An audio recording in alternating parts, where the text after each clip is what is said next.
Okay, so all right. It's this link that we're staying with, yeah? Yeah. Excellent. Cool. Well, good afternoon and welcome to the first of our webinar or series on world literature. Today we are with Ian Almond, Professor of World Literature at Georgetown University. Welcome and thank you very much for being with us in this webinar, Ian. No, it's a pleasure. It's a pleasure. Thank you.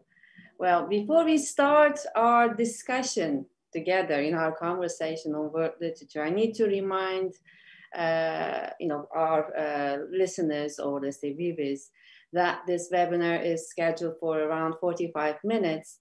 And if you have any questions or remarks, please feel free to write on the chat box. So I think it is really necessary to talk about Professor Almond's past works before we move on with our discussion.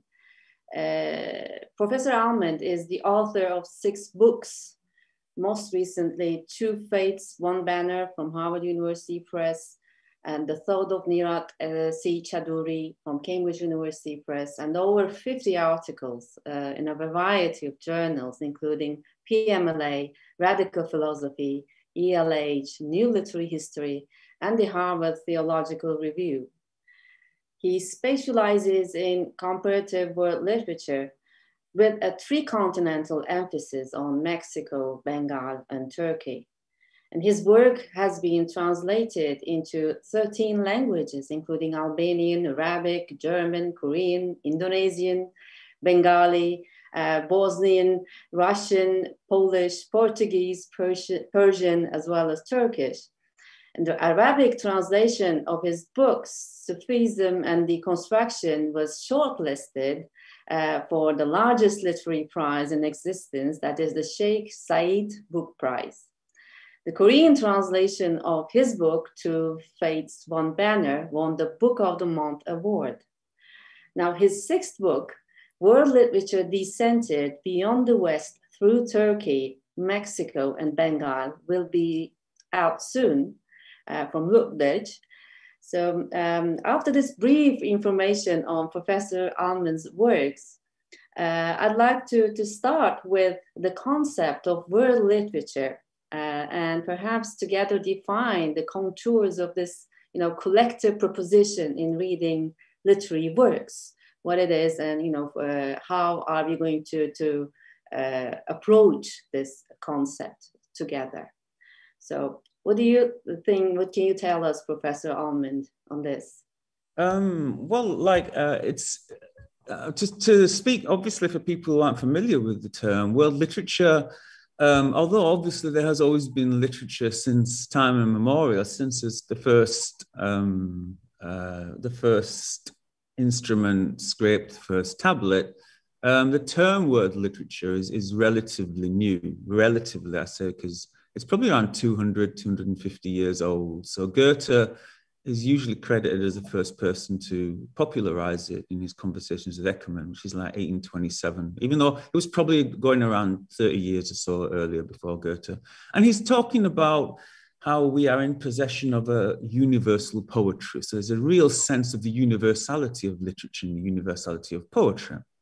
But then, of course, in opposition, I suppose, to that sort of slightly bourgeois cosmopolitanism, because I think to some extent, Goethe's notion of world literature is still somewhat sort of Eurocentric.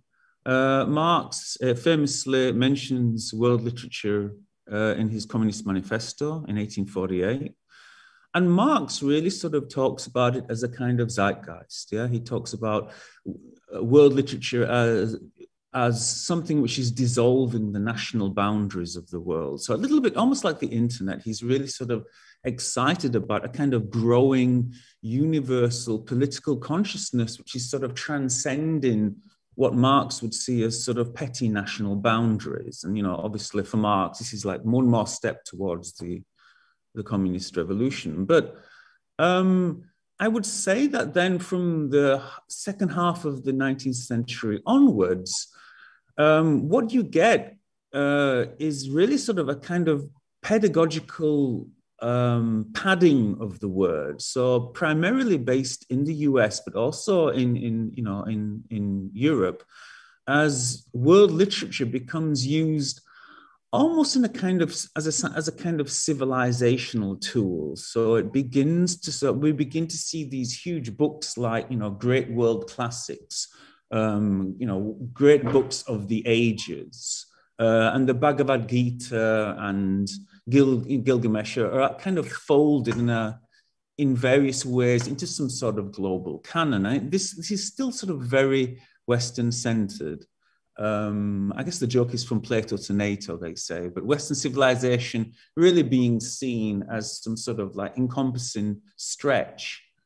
And that really sort of continues into the 20th century, where you really get, and any of our listeners who are listening from the US will know that the term world literature is a mainstay in pedagogy, right? I mean, it's probably one of the most popular courses in the US. It's the course which every undergrad more or less has to sign up for. Mm-hmm. So, it really is something institutional. By the time you get to the middle of the 20th century, it is something institutional.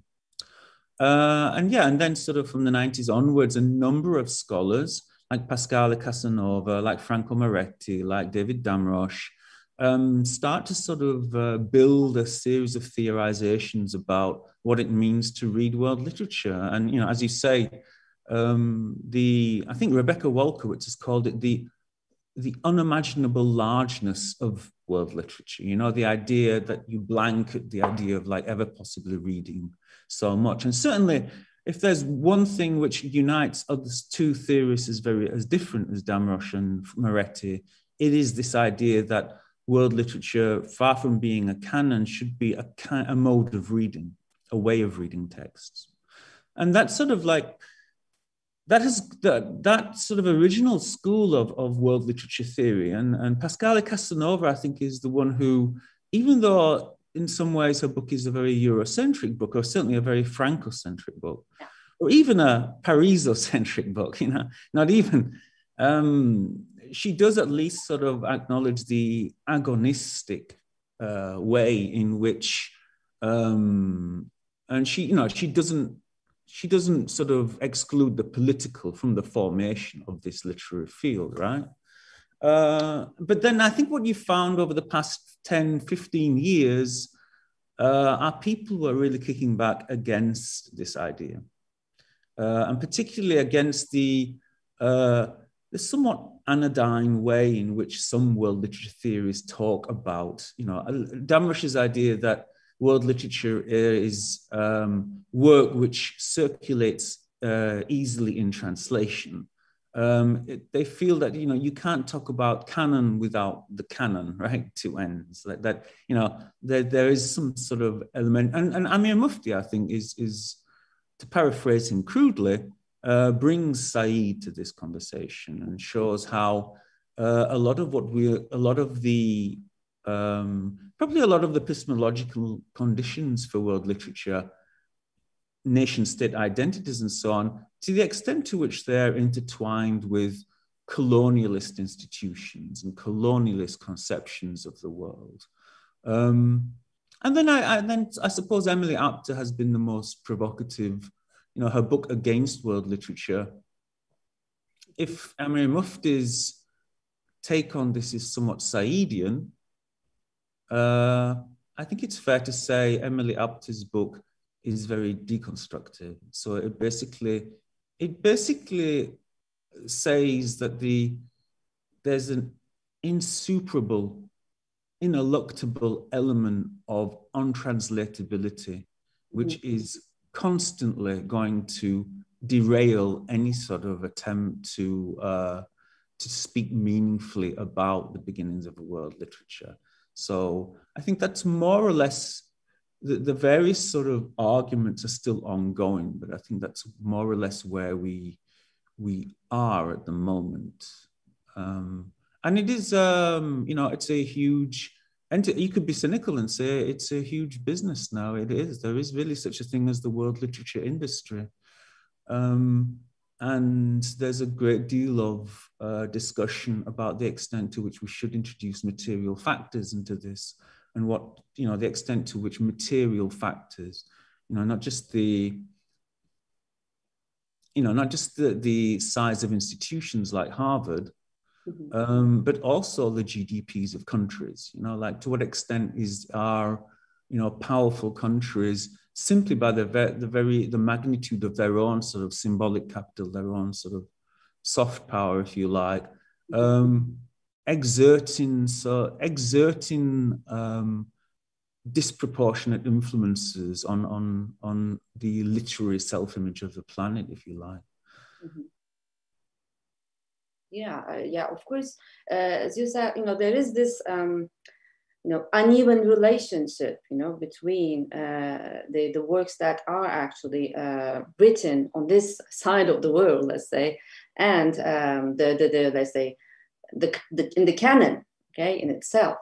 But there should be, as I have read from the introductory part of your new book, I've had the privilege to read it, that you are actually also talking about like an alternative, in that recent book of yours, especially. I think this might also go hand in hand with this title that we put on our discussion, saying that it's going to be a radical, radically thinking towards world literature. And if we again think about this title, this radicalness, I think it has a lot to do with this attempt of decentering world literature in your book. As I said, I've already had that privilege of reading it, and it starts with the introduction, circumventing the West. Could you please elaborate on this a little bit for us? First, you're being very kind. I don't know if it's a privilege. It's an academic book at the end of the day, right? I mean, yeah, okay, but but thank you for your kindness. Yeah, I mean, it just stems from a complete sense of frustration, to be honest. More than anything, it's that a sense of frustration that, I start out by saying, and I'm completely serious, that the West is 10% of the planet. Like Europe and the US, it's 800, 900 million people. And we think of the non-West as some kind of token minority that needs representation, that should be alluded to and included now and again in our book festival. And it is the overwhelming majority of the world. And I think this is almost for me like the emperor's new clothes. Like, it's such an absurdity that we've allowed European settler countries to, and what I think they have done, and I'm not the first person to say this, like what I think has happened is that I don't know whether to say they or we, because I'm British, but I'm sort of conflicted even talking about it. But it's like the West is basically reaping the benefits of 200, 300 years of completely successful installed self-mythologies. Pedagogically, institutionally, they have managed to sort of leave their semantic imprint on the planet and in the legacy, even in post-colonial trajectories of countries. They've organized, as Coleridge would say, they have created the taste by which they will be judged. They are very much still. It's ridiculous that a small sliver of the planet has landscapes and cityscapes and canons, and that is known all over the planet. But this is really a legacy of 250 years of pretty successful entrenchment and embedment of cultural self-mythologies. And I think this in many ways explains, because obviously if the Western view is that British and American literature, they're so brilliantly innovative, how can one not? And German romantics, I mean, they're so unique, how can one not sort of, it's a conversation which really doesn't want to include the way in which mechanisms of power, past but also present, very much in the present, are still sort of enabling and facilitating this present situation where, it's bad enough in the West, and I do, for this reason, I am a little bit polemical. I do think it's a racket. I think it's the extent to which I just tried this before. It's not a very scientific proof, but I just tried this today before having this talk with you. But I Googled on a completely signed out computer, I Googled world literature, and the Harvard Institute for World Literature came up first. Second was Princeton University Press's David Damrosch book. No, they've got all the top slots. And then I looked on YouTube and I did the same thing, world literature, completely. So it wasn't my algorithms, completely signed out YouTube. And the first 5 lectures were Jane Austen, Julius Caesar. So we have a sort of very sort of Western, that's just a sort of a very small sampling. But when you also look at, for example, the anthologies we use are awful. I have no technical problem with the Norton Anthology of World Literature. Technically, in terms of its typeset, its footnotes, its intros, it's a wonderful anthology to use. But in terms of representation, it's awful. We have, in the 2013, which is the last one I physically checked, Goethe gets as many pages as Africa. And what's worse is that when you look at the contents page, the last 2 or 3 pages of the contents are a host of non-Western names. And when I saw this, I was so excited. Oh, finally, something's changed. But then I looked, and they're like 1 or 2 pages for each name. So they give the impression of a whole phalanx of names, but actually it's a tiny sliver of the anthology. Yeah, it's only offering a glimpse of it, right? Only a glimpse. So, and I find that really insidious. It's really deceptive. Mm-hmm. It's giving and I think many, not just myself, I think there's a number of people who would say this about world literature in general at the moment, that it feigns a kind of cosmopolitanism, but in reality, it is very much it is not just Western, but if you look at the various comparative studies, it likes to keep the West very much anchored as the point of comparison. Mm-hmm. So even when it brings in outside elements, it likes to have a kind of Western text there to provide a supplementary or a controlling framework. And it's reinforcing this idea, right? It's reinforcing this same idea that it has actually arguing against. Well, I mean, and I don't know if there's a center to it. I don't know if there's a single bad guy. I'm not a conspiracy theorist. I don't think it's the CIA or even the IMF or Harvard or HarperCollins or the New York Times. I think rather it's a whole set of kind of fairly convergent mechanisms that work with one another, even academically, that sort of become, because on the back of the Norton Anthology, the thing that makes me angry about it is that it's such a Western-centered book. Mm-hmm. And the advisory committee is completely diverse. There's hardly any white Anglo-Saxon Protestants on it. Mm-hmm. Right? But they've produced an anthology which, there's 500 out of a 1,700-page anthology, 500 pages are given to 90% of the planet. Yeah, so 1,200 pages, 1,300 pages are just to European and American writers. Anyway, this isn't a personal slander against individual academics in general. I think the problem is much wider. I think there's a sense in which a kind of first world privilege is still persisting. And the thing that worries me most is not so much that it's happening in the West, but the more troubling notion is that it's being, and I'm speaking this in Qatar, at an American university in Qatar, the worry is that it's being inculcated in a whole set of South Asian, Latin American, East Asian, African, readers. So we have a whole, whether it's the default US PhD education that has to be given to, often to people who want academic careers in their own countries.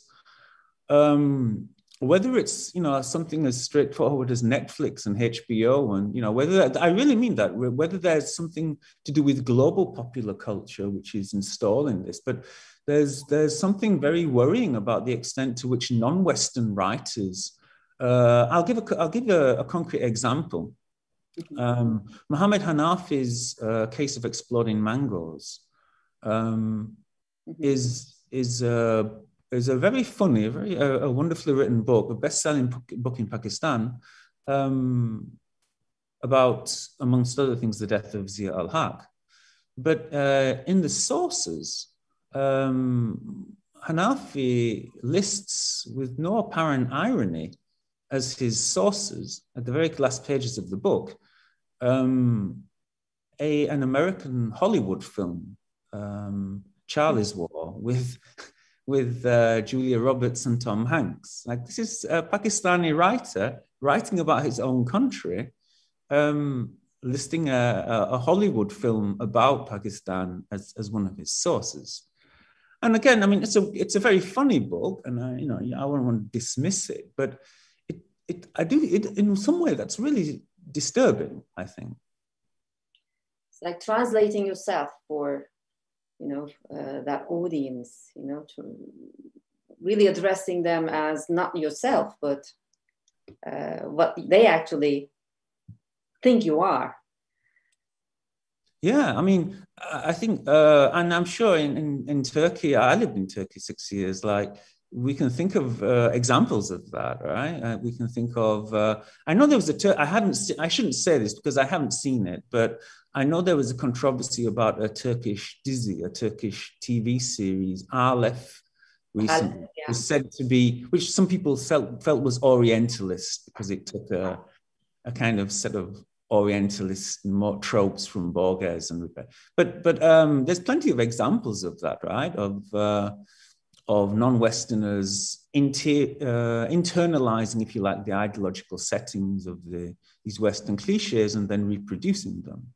And I believe, I don't want to make assumptions, but I mean, maybe Elif Shafak is one of those names for you. Yeah, perhaps? Just about to mention her name. Yeah, she's actually, I've actually had, the privilege, again, another privilege of, being included in that book called Turkish Literature as World Literature, in which I argued that, Elif Shafak is one of those authors who's in very much, although she is actually suggesting that multiculturality, both in terms of her own persona and also in her works, she is doing the very same thing that you have just mentioned.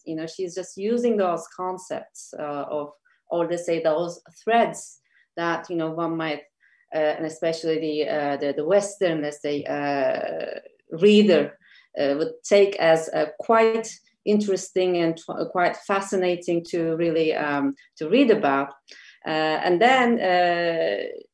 She's saying that basically, I'm just doing this, I'm writing this book, and I'm just a storyteller, really talking about this stuff. But the moment she does that, she's actually really opening herself up, or let's say she's revealing herself as an object, and the book itself, the fiction that she really writes is in itself reinforcing these ideas that she's very much against. I mean, of course, in quotation, I'm just saying I'm not quite convinced that she is really writing against, this conception. But in fact, she's very much caught within it. She has become, as I actually said, like the cultural, what do you call it, product of the global capital. Right. Yeah. I think there's I know this isn't a conversation about native informants or anything, but I think there's an interesting question there about whether there is an authentic space within your own culture where you can criticize your culture for the same things that the outside Western culture criticizes. Yeah. So the problem where your critique coincides with the, Western image, I think that's a difficult situation, because I think many people within countries want to criticize something and then they find their criticisms relabeled kind of foreign or self-hating, or so it's I don't, because Elif Shafak has had some problems, hasn't she, with the government and that.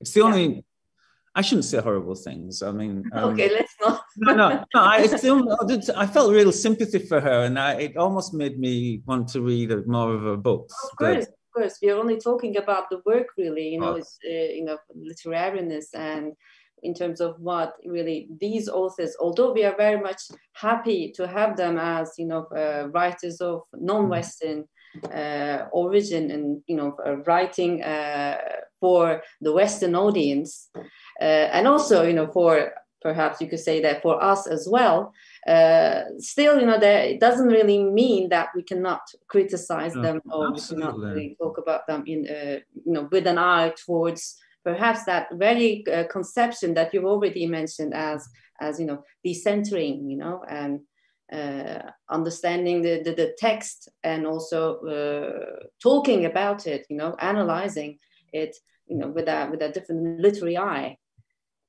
And like in India, this has been for many years now a very pertinent discussion, because in India, some of the arguments between English language and what they call Bhasha, or sort of non-English literature, has revolved to some extent around the phenomenon of non-resident Indians living in London, New York, and Los Angeles, like Salman Rushdie, and but writing about a country which they no longer live in.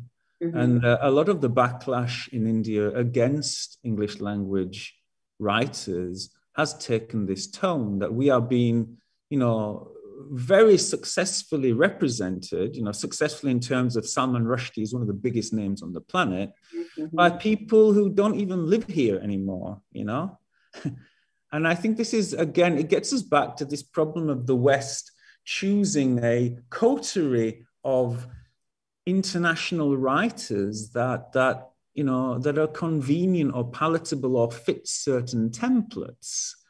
And in the case of Orhan Pamuk, it's not meant to be dismissive. Like, Orhan Pamuk is one of my favorite writers. I really, especially his early stuff is amongst the most amazing books I've ever read, sort of Black Book and White Castle.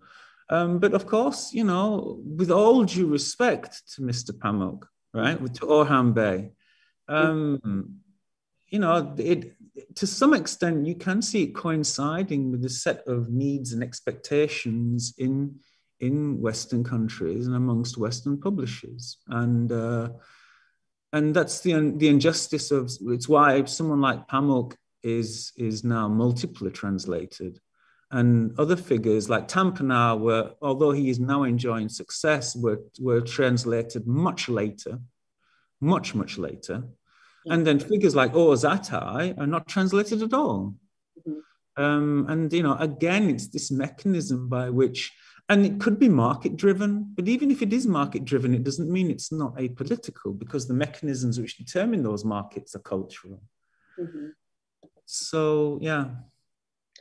And I actually have a question from a colleague of mine, Dr. Emrah Atasoy, who actually wants to ask this question. And he says, thank you very much for organizing a great event like this. And I have a simple question to Professor Almond. When we talk of world literatures, how can or should we surmount the hegemony of the Anglophone tradition without making a reference to the Anglophone tradition or a comparison? It may be challenging even to get recognition by certain academic circles. I'm not from the field. I don't know if my question makes sense, but I would be happy to hear what Professor Almond thinks of it. Well, thank you. The question makes perfect sense. It's a perfect. It's a very good question. So I used to do things like deconstruct and historicize texts. And I guess the frustration I spoke of at the beginning was with the sense in which even if you deconstruct and historicize, certain kinds of text, in the end, you're still sort of left with the Western text you deconstructed. And so in this book, and it took me 5 years to write, I really sort of thought of just looking at and when circumventing the West. And circumventing the West here, and it's provocative, but it doesn't mean ignoring the West or pretending it never happened. Of course, yeah. But it does mean sort of reducing, acknowledging the sort of the tremendous value and significance that Europe and the US has played, both positively as well as negatively, in the formations of various cultures. That would be undeniable. But I wanted to sort of find 3 regions where I could sort of build upon comparisons and look at emerging parallel mechanisms without anchoring it, without sending the reader through London, Berlin, New York, and Los Angeles. So, and I wanted to choose oblique topics. So basically, I look at the hotel narrative,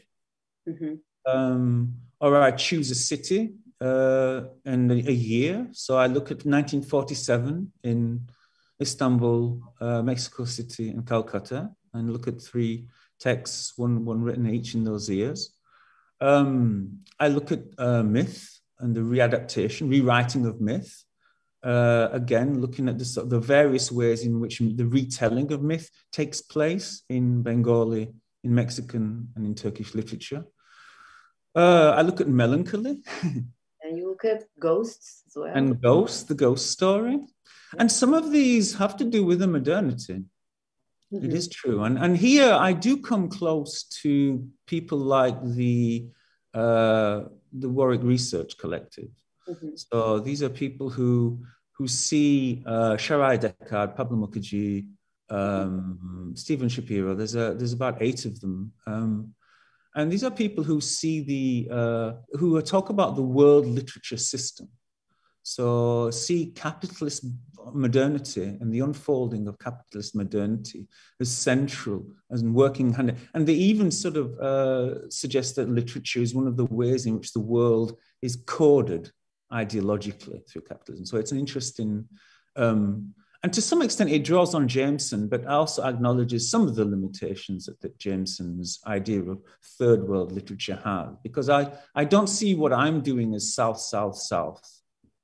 I'm not sort of, because I think there's all kinds of problems with the North-South concept. There's all kinds of, I don't know if I would consider, for example, Argentina to be South. I mean, anyone who's ever been to Buenos Aires or anyone who's ever been to Santiago, would the idea that that's a southern city, when in many ways, many of these features of modernity, again, what the Warwick Research Collective call, following Trotsky, combined and uneven development. So the idea that, there is development everywhere, but we're at different sort of stages and not always distributed not always distributed in an understandable way.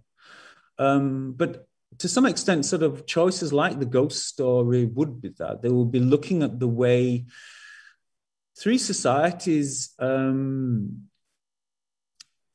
if we go with the idea of the ghost story as, to some extent, a repressive mechanism or a consequence of repression, it's very interesting to see how the ghost story has an inability to control the past, or a reflection on the way the past constantly threatens the present and usurps the present.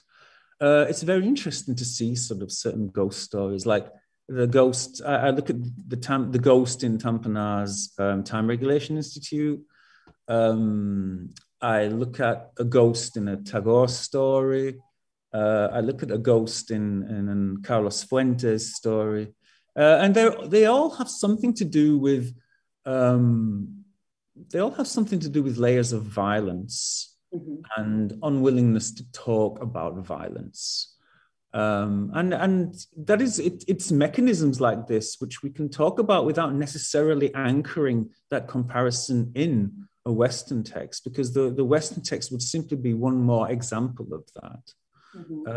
And the hotel narrative is another example of this. So I look at, amongst the many examples in Turkish literature, I look at Yusuf Atılgan's Motherland Hotel, alongside Shankar's Chowringi, which is a wonderful Bengali novel about a Calcutta hotel.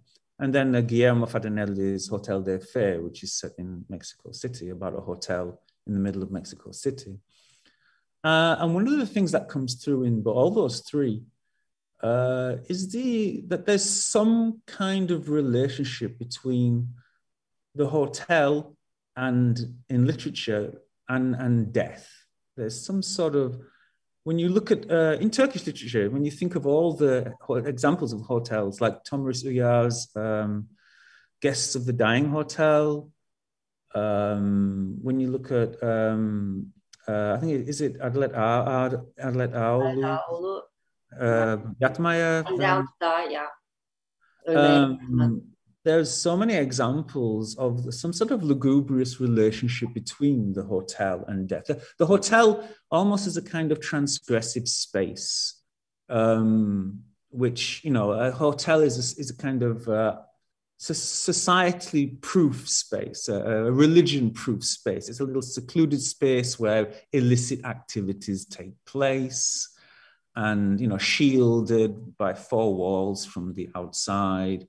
And the way sort of death seems to, and suicide and homicide seem to recur in many of these hotel narratives. And I mention hotels because then you could extend that to European literature, right? There's all kinds of European hotels. Joyce's Dubliners, the Gresham Hotel at the very end, in the very end of The Dead. We could have this famous epiphany in the hotel, in the Gresham Hotel. Death in Venice, Thomas Mann. We can hop around with Psycho and with the Overlook Hotel, Stephen King's The Shining. We can go into popular culture. But again, it's this idea that there are certain sort of mechanisms which transcend sort of national boundaries. I hope I'm answering Dr. Atasoy's question here. I think he's as well as mine. I've already thought about this, and I was actually planning to ask each of them. And thank you very much. There is actually another question from another colleague, Deniz Gündoğan İbrişim, and she has written, recently there has been a significant work done in the field of Anglophone world literature, attempting to replicate the old Eurocentric center or periphery model.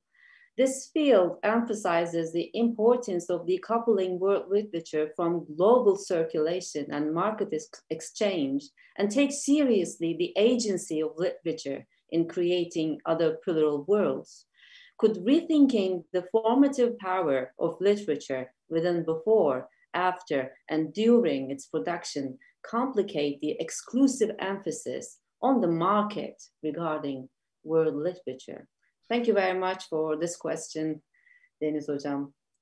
Yeah, thank you. No, I mean, and I hope I didn't come across as someone who was sort of see as a crude materialist, because I think if there's one thing that's very complicated about this situation, it's that although there's definitely a material basis, I feel, there are all kinds of idiosyncrasies and blips, and so there are all kinds of like micro spaces in which different trajectories can take place. And I think two examples of that, not thinking now of individuals necessarily, but thinking I'll go on to that as well, but just the examples of Latin American boom and and post-war Japan. You know, these are two non-Western examples of significant, formative non-Western influence on the West, right?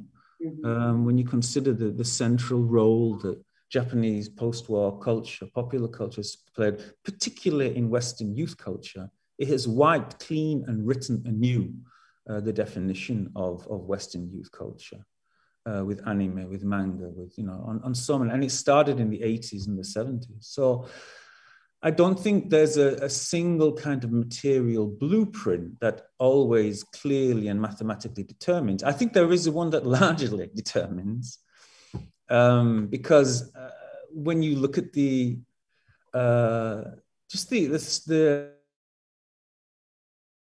example, the body of translation traffic, most of the translation traffic is moving from Western countries to the non-West. You know, we don't get much. There is some going the other way, but there's not that many non-Western texts being translated into European languages and English.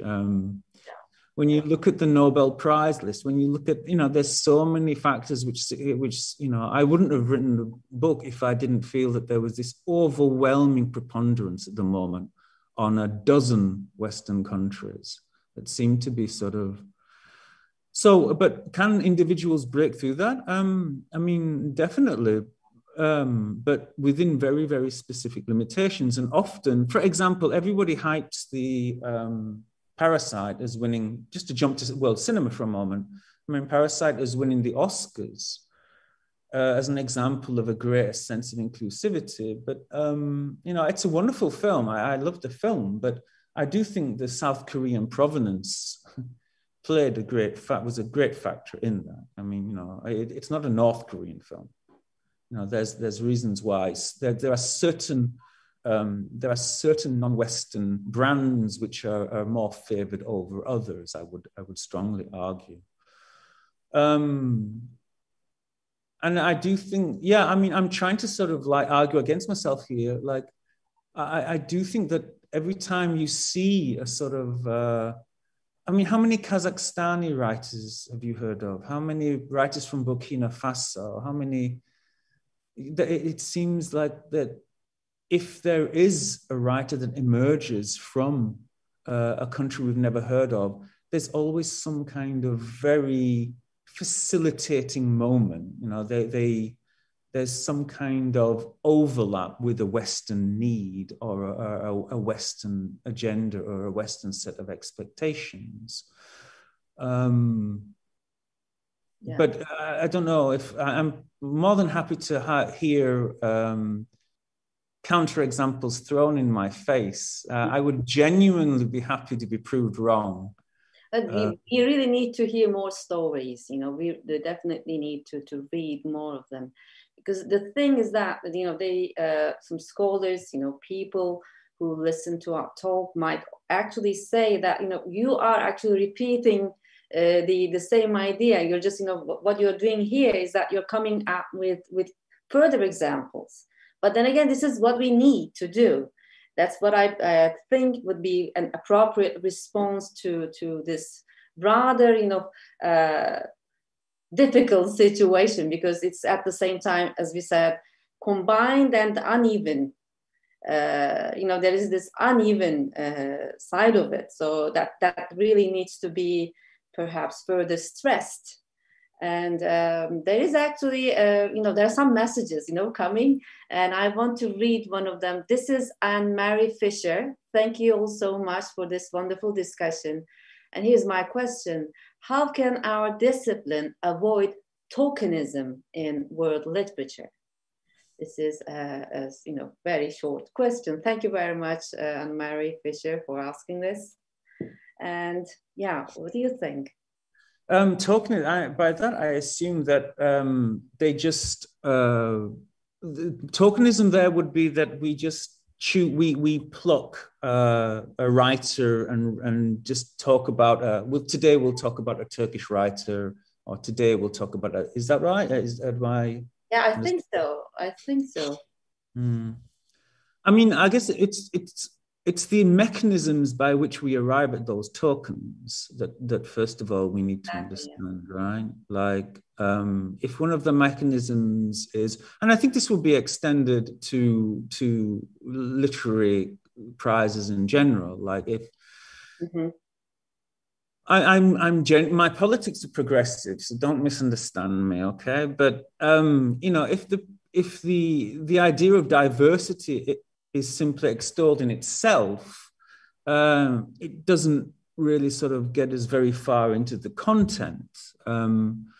But with tokenism, I think we sort of really need to interrogate why it is we feel that certain texts need to be read. So, for example, here at Georgetown, Qatar, and this, I don't know if it's continuing, but for many years, we had a book that we would choose each year for the undergrad students, okay, and everyone had to read it. And I still work at this university, so I'm speaking very hesitantly, but there's just something a little bit irritating about when a book is chosen by an African writer residing in the US, which deals with an issue that is kind of obvious, like racism or overcoming a country or growing up in a country with a dictatorship. It just seems to sort of pigeonhole that writer in a certain way. It just seems to sort of like connect them to a certain context, and then they are served up as the solution to a problem. And I just think that's the worst way of deciding what books you want to read. But of course, then the obvious riposte is, well, how do you decide? And that, you know, I mean, and one of the things, like, I'm not, in this book, I say very clearly at the end, I don't know how we should arrange a world literature canon. Yeah. I don't think we can do it simply mathematically. Like, we can't just like divide up the world's populations and then, for example, have, you know, 150 pages given to China in the anthology or whatever, because it doesn't seem to sell necessarily. There are all kinds of complex questions there. But what I do know is at the moment, we're at the other end of the discussion. Yeah. At the moment, the situation is so overwhelmingly Western loaded that any attempt to sort of interrogate and deconstruct, well, what is canonicity anyway, seems to be sort of a way of avoiding the question. Yeah. And I see my book in many ways as just advocating a very basic, and I feel really obvious first step. We need to sort of acknowledge the rest of the planet. You know, once we have more of, just simply, crudely, mathematically, once we have more of the planet involved, then yeah, by all means, let's have a discussion about what is literature and what should it, and you know, what is good Kenyan literature, what is good Chilean poetry. You know, we can have those discussions, and they're nuanced, and there's all kinds of ways in which we can agree and disagree. But we're not there yet. We are still at the. Yeah, we are instead imposing this, you know, hierarchy all the time, as if we really, you know, are really compelled to it. As you just said, you know, we could just do, the first thing to do is to actually start reading, and then, you know, talking about what you read, and, you know, talking about that stuff regardless of its perhaps too visible connection to issues of world literature, but something else, which actually what you have done, you know, in your book, like these oblique issues that you mentioned as, you know, ghosts and, you know, the city or the hotel, you know, that kind of stuff. You know, there should be other thematic threads that we could really enumerate, right? That we could really talk about. So let me interrupt you and jump in with a question for you. So, contemporary Turkish literature, Çağdaş Türk Edebiyat. You're the insider here, not me, right? You know this stuff. What's going on? Like, are there trends which make you positive with regards to this discussion? Are there trends which make you positive? Are there trends which worry you? How do you feel the situation is there in Turkey with regards to contemporary fiction? Well, yeah, with regards to contemporary fiction, of course, I'm hopeful and a bit what you call doubtful at the same time, because the more you read all this stuff in terms of contemporary Turkish literature, Turkish fiction, of course, in my own reading interests. Of course, I do read poetry at the same time, but my area of, let's say, study is rather novel. We are a lot more, I think. I mean, the authors are writing. They are writing a lot with this intention to be heard and to be read by the Western audience, and which will, I think, take us back to this first thing that we talked about. That is writing in all these concepts that the West, in that sense, that the canon, in that sense, imposes on us.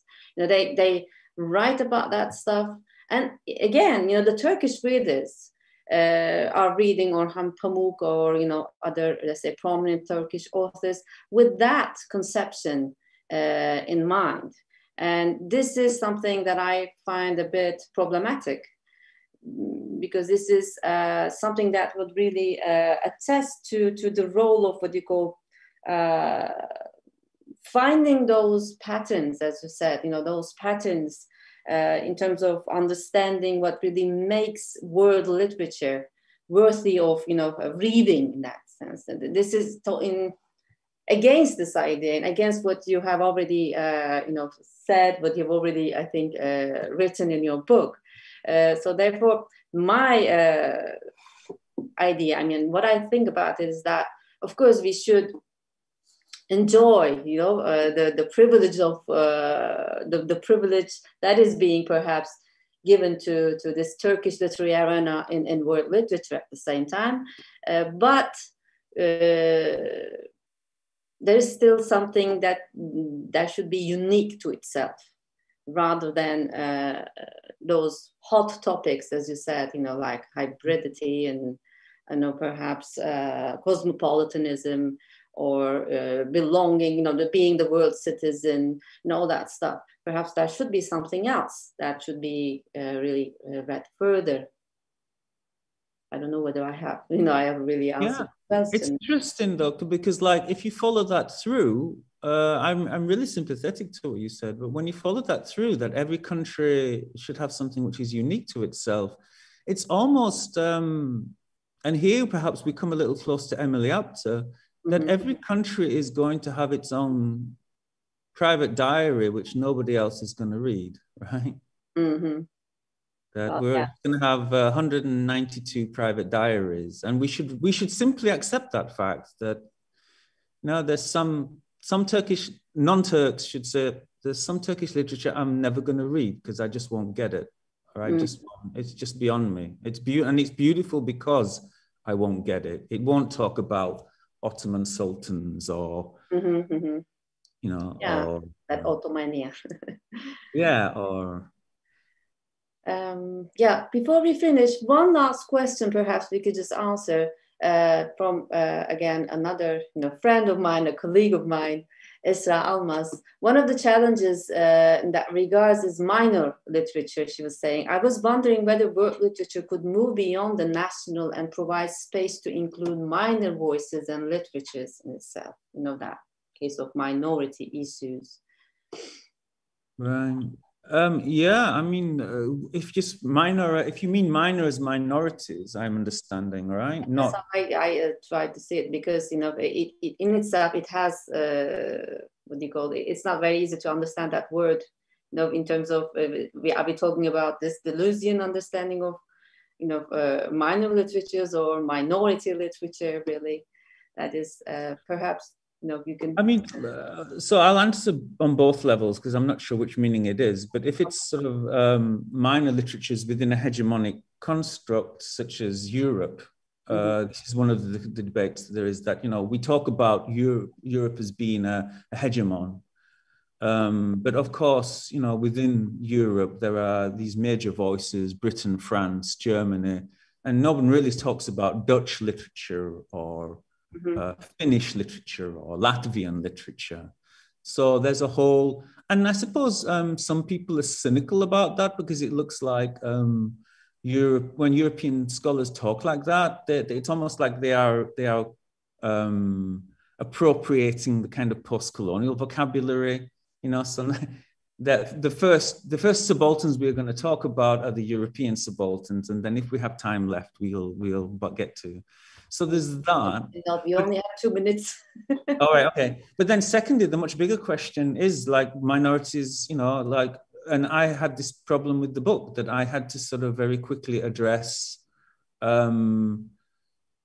in all three, one thing that goes across all three regions is the extent to which each Bengali, Mexican, Turkish, each of these national literatures have filtered out sort of minority literatures. So they have really sort of, as the condition for their national literature, they have made the absence of the indigenous, in Mexican literature's case, the tribal, Adivasi, or the Bengali Muslim in Bengali literature's case, or of course the Kurd and the Armenian in Turkish literature's case. That their absence is the condition for that national literature.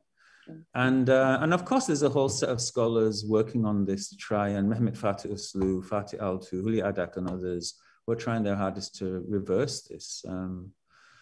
It's probably good that we're running out of time at this point. Yeah, it was lovely, really. Thank you very much. You know, thank you very much. You're too kind. Discussion for myself, and I hope for the readers as well and the viewers as well, because they have been, you know, writing their questions. Thank you again, and I really hope to repeat this. You know, do something similar perhaps in the coming months. Inshallah. Yeah, and thanks a lot, Professor Almond.